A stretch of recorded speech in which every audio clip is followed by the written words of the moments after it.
Slumber Party Massacre 2 is a much better sequel than the first, and a lot of that has to come from the characters. The characters this time around are a lot more fun to watch. There's a lot more of a believable friendship going on here, and just the characters are written a lot better than the first. And I'm not going to say I necessarily dislike the characters in the first film. I feel like they were fine. But I feel like just as a sequel goes, I felt like this sequel it really expanded on the character and this main character, like I'm sure you've already seen it, but I'm sure a lot of my viewers haven't. So just for the sake of it, I'm not going to talk about anything spoiler. I'm going to try and stay as far away from that as possible.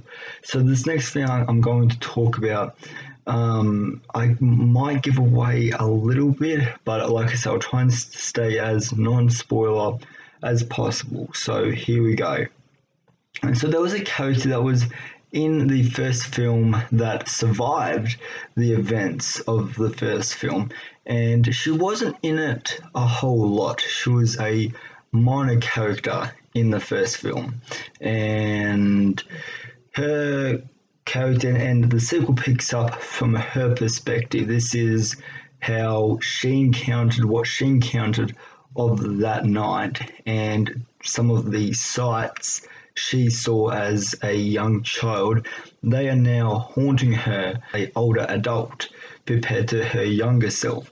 These nightmares, every time she sleeps, she just imagines this guy, and her nightmares, as she describes in the film, feel very real. And this makes for a lot of great sequences in the film.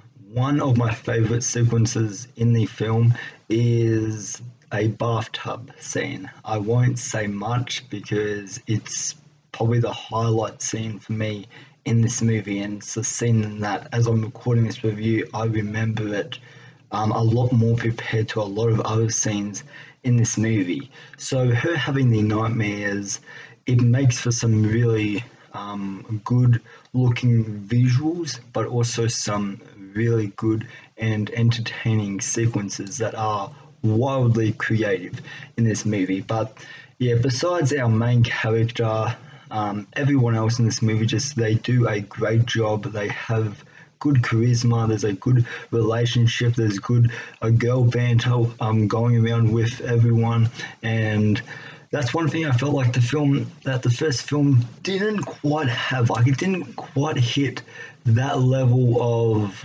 that level of girl banter. The film where there's a very natural and believable relationship and friendship between these girls. In my opinion, I just felt like the sequel did that much better than the first at making at before the killing does go down, which the killing in this starts a lot later than it did, because this is a very short movie. This is under 90 minutes. This is only an hour and 15-minute movie, so this isn't very long at all. So we don't get much killing in this movie, because it does take a while for the killer in the first film to come back into play in this movie, because I won't say how they do it, but they do it in a really interesting way, which I could kind of see where they were going. Like, it kind of goes in a Nightmare on Elm Street direction,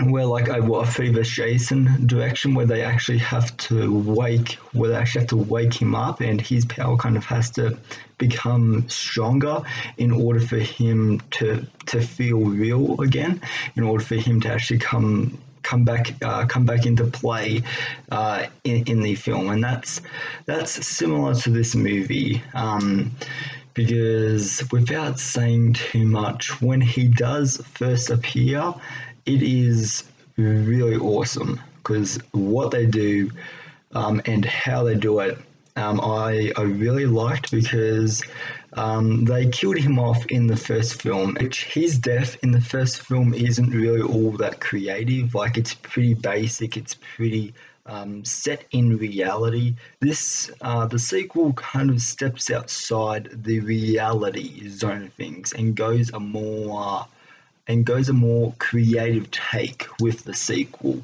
So the first film is more reality based at how all the kills and the story unfolds and all of that, but the sequel kind of steps outside of that, and with its kills and with, like I said, some of the sequences and the visuals in this, it definitely feels a lot larger than the first film. The killer's death in this one is definitely a lot better and a lot more memorable than his death in the first film, because now this series, like this movie series, could have stopped after the first movie, but they decided to make sequels, and they decided to go the Nightmare on Elm Street route. They decided to go the Friday the 13th route, where the killer just keeps on coming back from the dead with each installment. And I believe there's only 3 of these movies. I've only seen the first 2.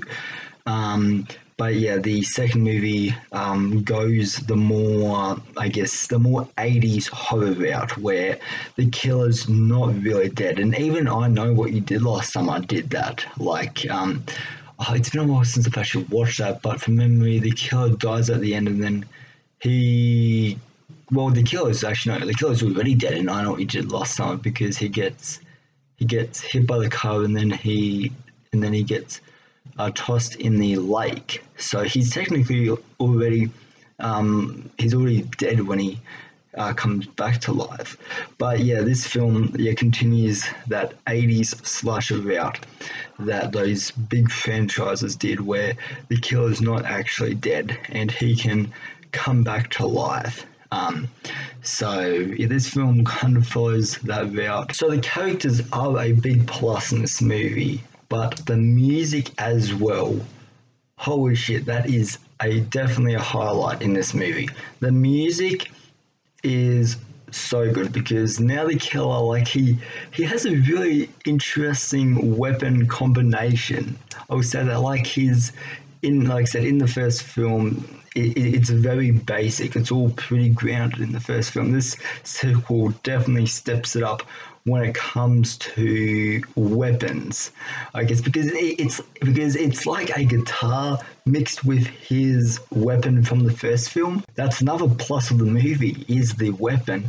But sticking to the music score for a minute, the music definitely fitted the tone and the direction that this sequel took, because I'll just say this: the third act has some of the best original, if they are original, I actually did not research that, but some of the best music choices in the third act, and how it's inserted, and how they edit the music in the third act. I thought they did a really good job, and it was very catchy, and it fitted the tone. And speaking on tone as well, this isn't really supposed to be a scary film, and I feel like the film knows that. It's not trying to be scary, it's trying to be more comedic, because the killer, he has a couple of music cues at the end, so you can tell definitely by the end of this movie that the film is definitely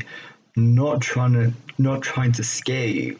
The film's just kind of like having fun, and I went along with the ride, and I really enjoyed that. Another big positive I gotta say about this movie is the killer, and the killer is one of the major things that I enjoyed in this movie, and this is just adding on top of that big list, is the killer's charisma. He has a lot more charisma in this movie, and there's a lot more energy forced onto his scenes, and as does everyone in this movie. Like, everyone has a good level of charisma and energy, and I just thought that's what that first movie was lacking, was charisma. Like, there were good performances in that first film, but charisma Like I honestly really just thought that the sequel really nailed the level of charisma and energy, because the third act brings the house down when it comes to what the killer does, because it is very cheesy, it is very over the top. But I really enjoyed it, because it was just trying to be fun. That's what this film is just trying to be. As far as negatives go for this movie, the killer's death in this, I'd say, is probably one of the more weaker parts. Like, it's definitely a notch up from his death in the first. But just the way his death is executed in this one, it's like the writers lost any sort of creativity and ideas, because his death in this, like the way it's executed, it's like it's very strange. Like, obviously, I prefer the killer's death in this one compared to the first film, but it's the execution. I feel like the whole, I guess, how it all unfolds is good, and how it happens and what happens, I really like that. As far as the killer's death, but the execution, the to me, it just seemed like the killer like knew what she was going to do, because the killer had at least a good minute to figure out what she was doing. Like, she has a particular item she's holding that she's going to use against him. It's just like the killer was like, yeah, I don't really care. It honestly just felt like, and then that ends up killing him, and it felt just very, very on the nose. I mean, there is a third movie, so maybe that's explained in the third film. I don't know, but I just felt like his death was one of the more weaker parts, in this movie. But in the end, guys, I would prefer to watch this sequel over the first any day. To those people that prefer the first film over the second, I'm glad you have fun with it. But as my opinion stands on this movie, I prefer Slumber Party Massacre 2 over the first film. So anyways, guys, that is my review of Slumber Party Massacre 2. If you have seen Slumber Party Massacre 2, let me know down in the comments, what did you think of it? Did you like it? Did you think it was meh? Or did you really not like it? Let me know all your thoughts and opinions down in the comment section down below, and let me know, which one do you prefer? Do you prefer Slumber Party Massacre 2 over the first film, or do you prefer the first Slumber Party Massacre over the second? Or if you've seen the third film, let me know what you think of that as well, and how would you rank this franchise? I haven't quite got to the third film yet. I am hoping to review that. I might not get the time this week. But if I don't, follow me on Twitter and Instagram. I will post my review up on there, and that's where you'll be able to see my posted review of this movie. So anyways, guys, I hope you have a good rest of your day, evening, and night, wherever you are, and I'll see you in the next video. Alright, bye.